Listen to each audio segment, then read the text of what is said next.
In front of me is iPhone 16 Pro, and today I would like to show you how you can set up Face Unlock.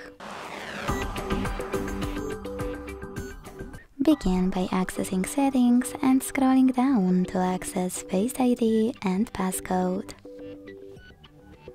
Then enter your current passcode and scroll down to tap on Setup Face ID. Now it's time to hit Get Started. Keep your face in frame and follow all of the instructions from your screen. Now click on one of those options.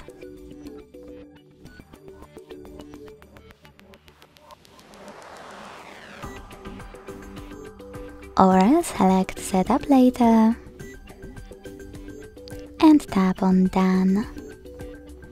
So now, when I switch off my screen and turn it back on,